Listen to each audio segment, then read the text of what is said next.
with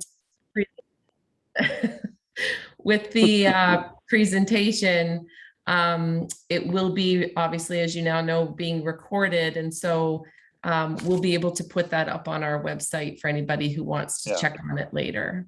Okay. Yeah. Okay. Yep. All right. So I guess I'll kick things off and maybe just introduce myself and the others that are here on the call this evening. I'm Jennifer Kinnaman. I'm the Chief Administrative Officer for the Fraser Valley Regional District. Also on the call, as you heard, we have your elected official, Director Terry Raymond. To my left on my screen, we have Jamie Van Ness, who is our Director of Legislative Services. You want to give a wave, Jamie? Jamie, in her role, will also be the Chief Election Officer in charge of running the Assent vote.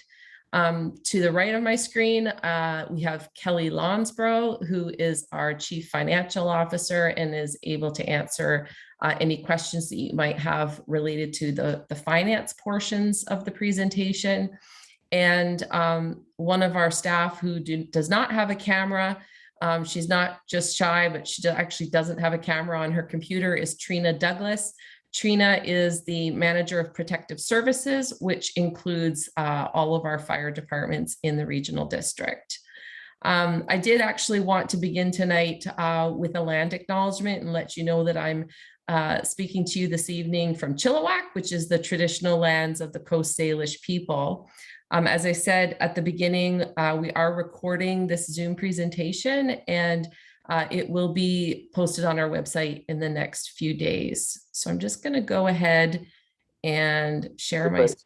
Oh, go ahead. If I may, Jennifer, I just wanted to, because I believe most of the people that have called in will be in the traditional territory of the Kalutma people. Thank you very much, Terry. Now I'm going to share my screen, I think. Hang on a second here.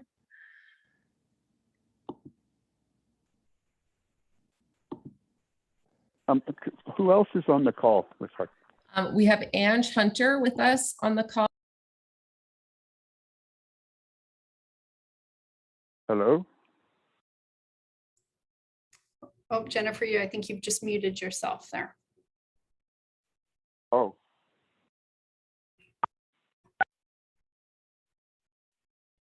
I'm not sure how that happened, but I apologize for that. We have Director Raymond, we have Ange Hunter from your community, as well as Dustin Singh. Okay, thanks. Okay. Hi, Ange. Hi, Dustin. So, hello, sir. Can everybody see my my screen with the presentation on it? Yes, indeed, we do see it. Great, thank you. Okay, so I'm just going to get started. Just so you know, we will be putting together a summary of the questions and answers that are made at this meeting, and we'll post that to our website as well. So, super fun graphic. Thank you, Jamie, for finding this one for us. We're obviously here tonight, as you know, to talk about an upcoming Assent voting opportunity in your area for the Boston Bar and North Bend Fire Protection Service area.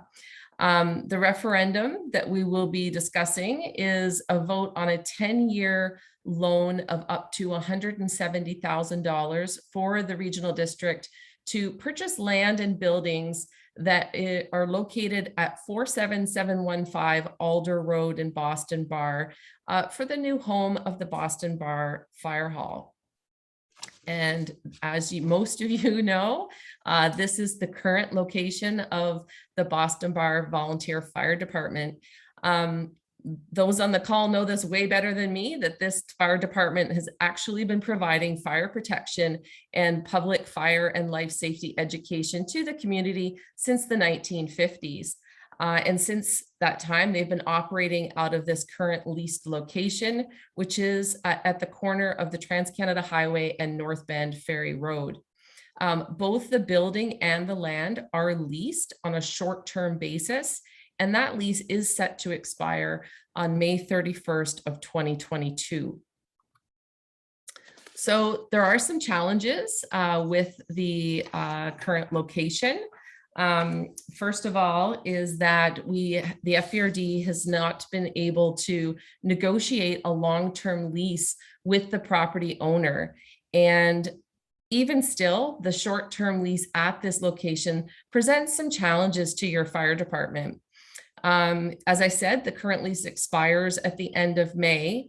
And if the FVRD is not able to negotiate renewals in the future, this leaves us at risk of having this essential and life-saving service without a home and really no place to store the essential equipment and the trucks to provide that service to the community. The additional challenges with the leased location also includes the inability of your fire department to conduct their weekly or other fire training practices on site.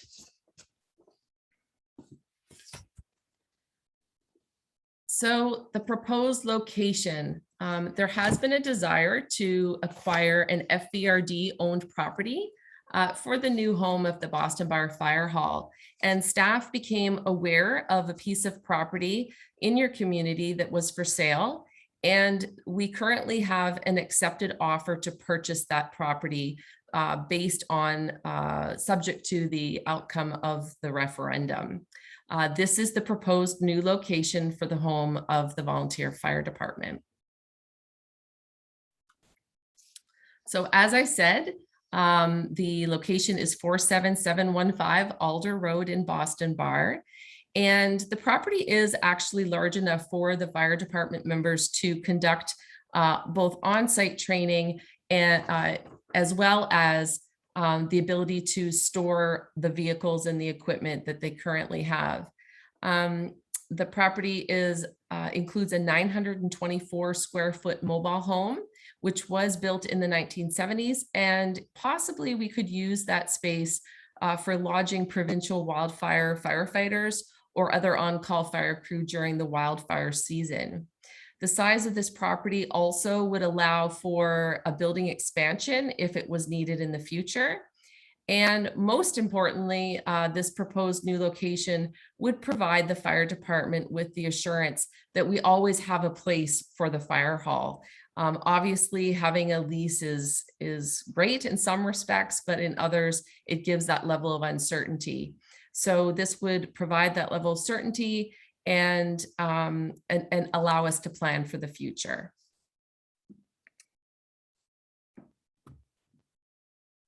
So for those of you that are so inclined to see schematics, this is what's included in terms of buildings in the property. The overall property is just under an acre, and the 2-bay garage is just over 2,000 square feet in space. Now to the finances. So as I said, the FVRD has an accepted offer to purchase the property at a price of $325,000, and there will be closing costs of approximately $5,000.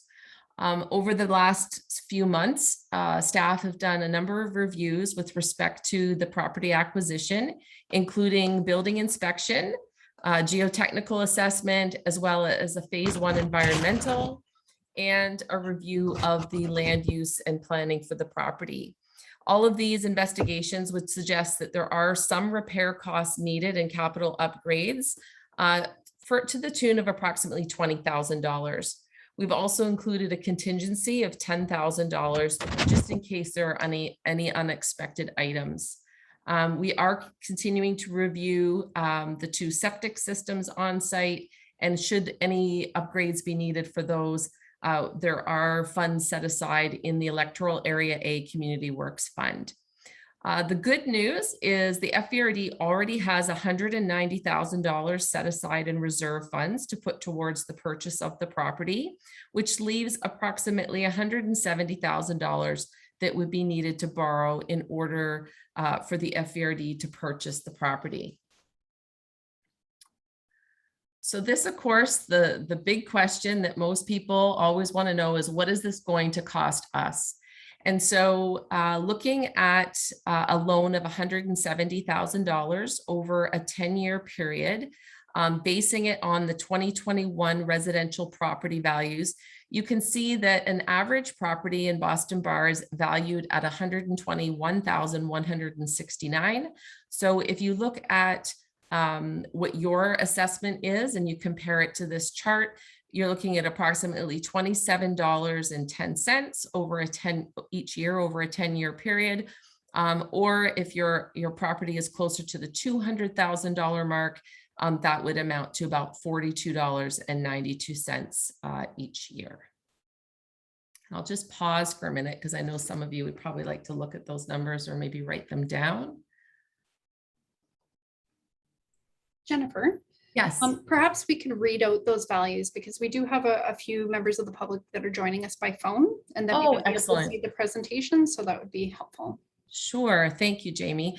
So once again, the average property value, assessed value in Boston Bar is approximately $121,000.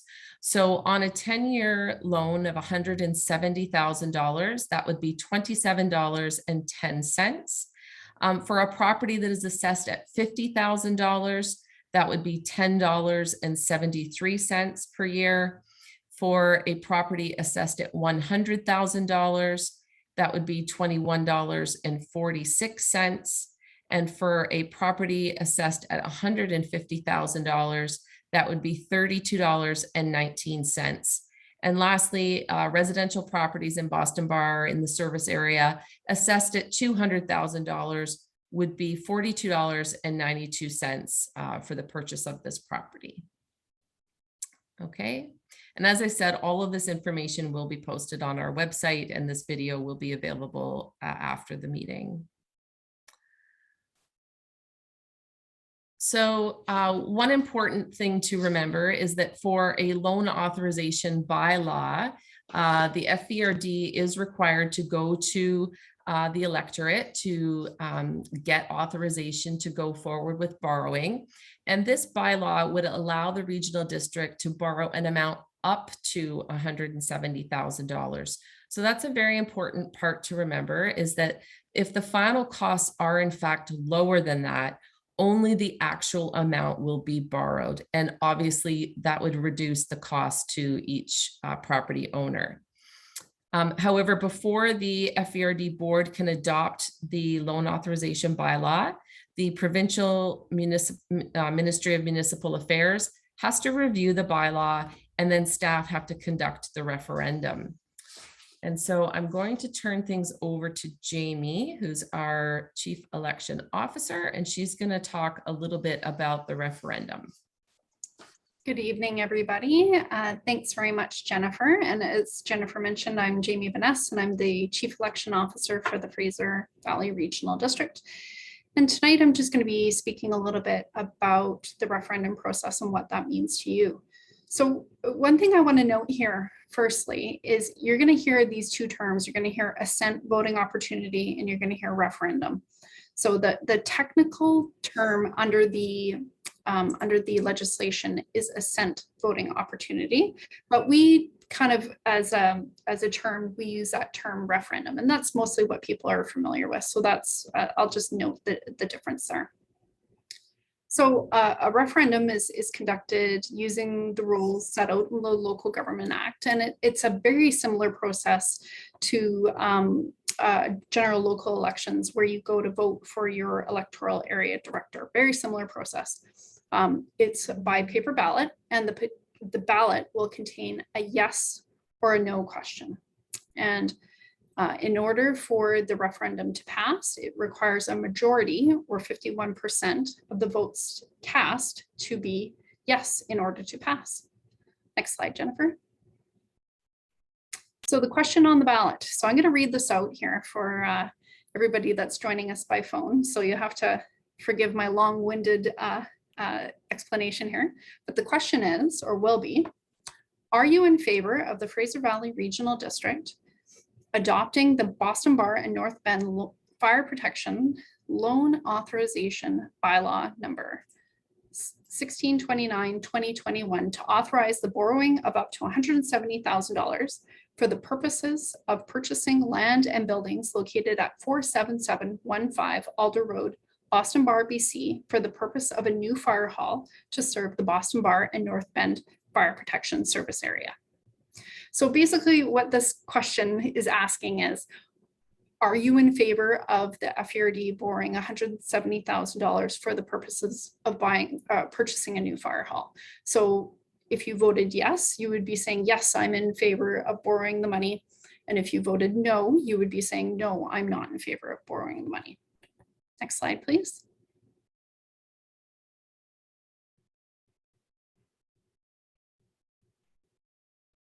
There we go. So when it comes to voting time, there will be a few ways to vote. So you can vote in person. The voting will take place at the Canyon Lanes Bowling Alley in Boston Bar. We will have a COVID safety plan in place and will ensure that everyone's health and safety are a top priority at all times. We'll have sanitation, hand sanitizer on hand. We'll have controlled entry and exit from the voting place. We have the dates scheduled for Wednesday, November 10th and Saturday, November 20th. The voting will be open for 12 hours on both of those days. So we're open from 8 a.m. to 8 p.m.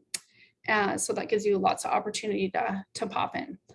So, but what if you live out of town, or if you're not around on either one of those dates, or you just don't feel comfortable coming in to vote? We have options. Anyone can vote by mail.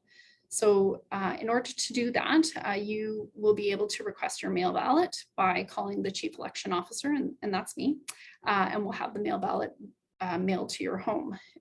You'll receive it, and there'll be a set of instructions in there on how to complete it. You'll fill it out, mark your ballot, and return it to us by mail. And those ballots will be combined with all the other ballots during the voting. So these voting dates and information on voting by mail will be outlined in the upcoming advertising that you'll see towards the end of October and beginning of November. And we will also be posting copies of the advertising in the community around central hubs, around the Canyon Lanes Bowling Alley, around North Bend Community Hall, and other places where people gather. Next slide, Jennifer.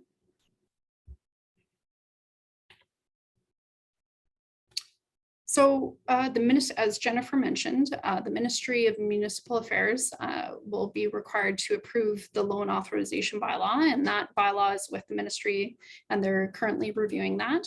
And we're hoping to have that completed by the middle of October. And following that, the official notice of the Assent Voting Opportunity or Referendum will be advertised in the Hope Standard. As I mentioned, that'll happen during the last week of October and beginning of November with advertisements posted throughout the community.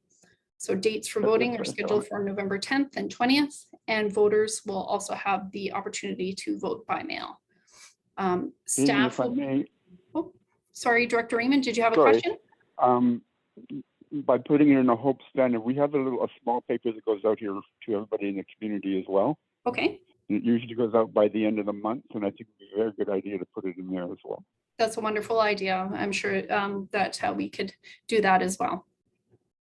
So staff will be counting the ballots immediately following the close of voting. So the last day voting is November 20th. So after 8 o'clock, we close up the doors and we start the count. And so the results of the referendum will be known probably within about 2 hours after close of voting. Usually with these community referendums, we'll put up a little note on the back of the door with just noting what the votes were for and against, just on the back of the door, so anybody popping by can check that out. But all of the official results will be posted on our website and social media sites, and the official declaration of results will happen the Monday following, so Monday, November 22nd. So should the referendum pass, the board would bring forward the loan authorization bylaw for adoption at the next meeting, and the purchase of the property will be completed.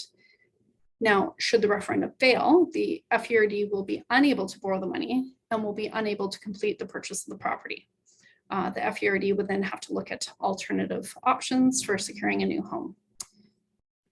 Next slide, Jennifer. And that's it for us. So now's the opportunity for members of the public to ask questions for us. For those who are joining us by Zoom, by computer, smartphone, or tablet, you can just click the raise hand function and we'll put you in queue. And if you're joining us by phone and you have a question, you can just press *9 and that'll indicate to staff that you have a question for us. Let's see here, we'll maybe just give people an opportunity. So if you're looking for that raise hand function, or even Jamie, I think with a small group like this too, I think even if you just unmute yourself and just shout out your question, I think we could probably manage this group today. This isn't like our board meeting with 23 members where we have to take our turns, hey? I'd like to add in here as well that I've spoken with both First Nations group bands. I'm waiting word back from them on whether they're going to help out with the cost of this.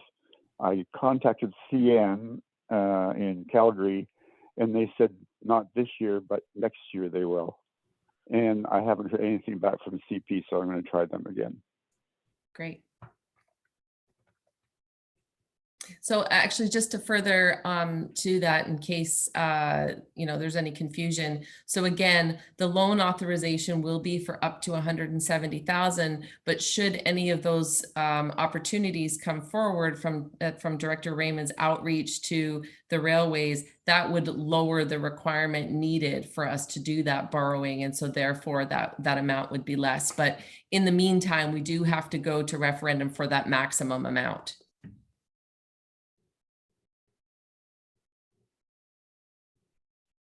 I don't see any questions coming forward. Was there anything else that any of the other FVRD staff wanted to mention or that we missed? Or Director Raymond, did you have any other thoughts? Certainly we are in the notice out to the community. Both Jamie and my contact information is available. And so if you think of questions later that you wanted to send, you can always call us or email us. Or if when you're speaking with your neighbors and think, gosh, I wish I'd asked that, please feel free to reach out at any time. Oh yeah, and I'd just like to add about that the FVRD through our fire department used to own. It was purchased with the thought that we could move it there, but once it was done, they found out it wasn't big enough to hold the trucks.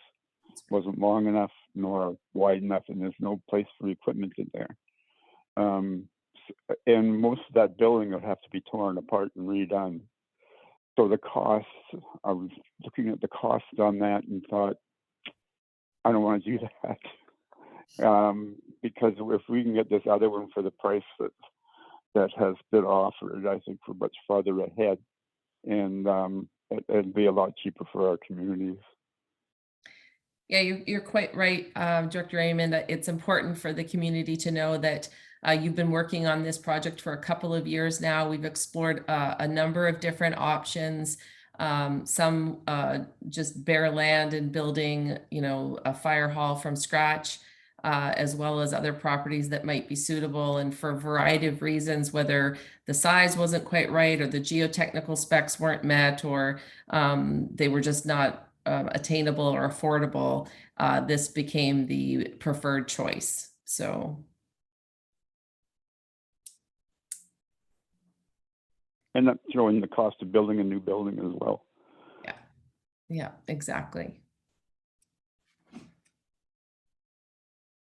All right, well, I guess. And go ahead. I'm surprised you have no questions. Sure, there's still? She's just working on unmuting herself, I think. Oh, okay. Nope, no questions. I'm Oh, fully familiar with the property and such. yeah, cool. The nice and again, thing you about. can put out. Pardon? No, go ahead, Terry. Oh, I was going to say you can put out to others because I've had a few phone calls on this and have been explaining it to them. but they can call me anytime as well if they want to talk about what's going on with it and that sort of stuff. Now, Great. Jamie and Jennifer will have all the dollar specifics because I can never remember. I don't even know where to have my own wallet. So they would have to get that information from them. Yeah, we're happy to help. All right, well, if that's all of the questions, if there's nothing lingering for anybody else, we can close up this meeting for tonight. And as I said, we will create that page on our website and have all of this information available. And I hope that the power comes back on up there real soon. I was going to say as well, remember and let others know too, if they have any questions or you think of some after this is over, you can call down to Jennifer or call myself and we'll get the answers for you. Absolutely. It's kind of nice doing these kinds of meetings though, because I think most of the people in the regional district are pretty familiar with how service areas work and loan authorization works. So Yeah, I think that I think they're pretty familiar with how it goes, but for sure, we're happy to help. Okay. Well, thank you all very much that called in or zoomed in, and thank you, Jennifer and Jamie and Kelly and Trina. Yeah, Kelly and Trina. Thank you very much for taking the time to do this with us tonight. For sure. And again, for the public, or the people from here, Boston Bar North, that took the time to get in on it as well. Thank you all very much. Great. Thank you all.